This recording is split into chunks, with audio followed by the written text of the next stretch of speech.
Following months of 911 calls and contentious fights in front of their two young boys, Major-Lohan and his wife, Kate, lost custody of their sons just a week ago.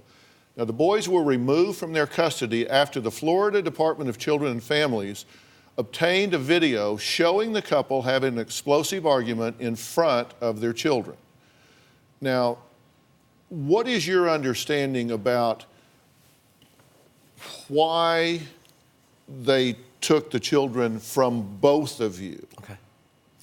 The reason I was given is because they believed I didn't protect the children from Kate. That was my job, to make sure that I didn't allow Kate around the children. In this instance, she was around the children. She was at the house, and I showed up with the children while she was there, not knowing she was there. When she was there and she was drunk, of course, I lost my temper, which was totally wrong. I'm not justifying it at all. And then the argument ensued. I told her to leave. I told her to get out of the house, and she finally did. They also said that there was domestic violence in front of the kids. There was no domestic violence. You see it on the tape. She admitted that nothing ever happened. She told DCF, or told me she told DCF, nothing happened. Michael, that whole tape is domestic violence. Domestic violence is not just physical. No, I get that. I understand that. They're trying, but they're saying because of, they said I choked her and slapped her, which didn't happen. And if you hear, that's what I was really getting to on the tape. I'm not saying domestic violence is physical.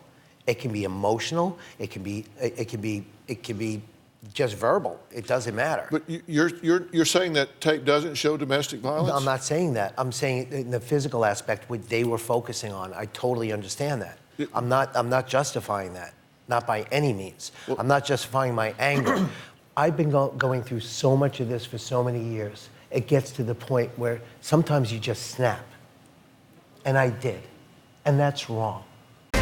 Do I have an anger management issue? Yeah, when it comes to people lying, when it comes to people getting in my face. Did I beat you? No. I backhanded you. That night I came in, tell them. Backhanding is okay. No. Hey, listen to me.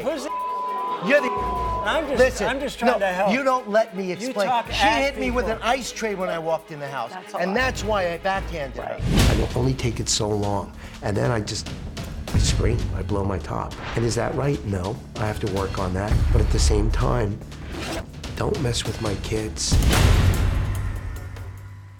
When investigators are working this file, which is happening right now, there are a set of red flags that they look for with parents.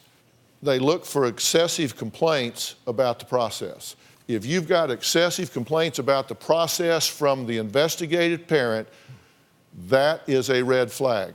Excessive contacts via phone or email with the caseworker or department. If that parent is calling 100 times, sending emails, bang, bang, bang, bang, bang, that's a red flag.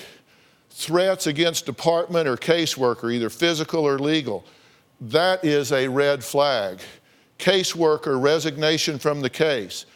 Overzealous criticism of the spouse. Parent alienation. Any of that, big red flag. Overzealous self-aggrandizement as a parent. I'm Mother Teresa of parents. He or she is the biggest jerk in the history of the world. Red flag, red flag, red flag. I mean, those are just big ones. Non-compliance with caseworker requests or court orders, where they just don't do it. Failure, unreliability in keeping appointments. Lack of insight and general defensiveness. Big red flag. Excessive emotionality. If you failure to keep a stable residence, drugs or alcohol, display of violent or aggressive behaviors at any time during the process, those are huge red flags. That's before you get to the criteria that the state uses to measure, which is like stable home, stable income, taking care of all the needs of the child over your own, et cetera. Dr. Phil, as far as I'm concerned, being a competent father or a good parent is making sure your kids are happy, they're safe, they have a stable environment, they're provided for, they go to school, they get medical attention, you take care of them, you're not abusive toward them. That's a stable parent. Do I provide that? Absolutely.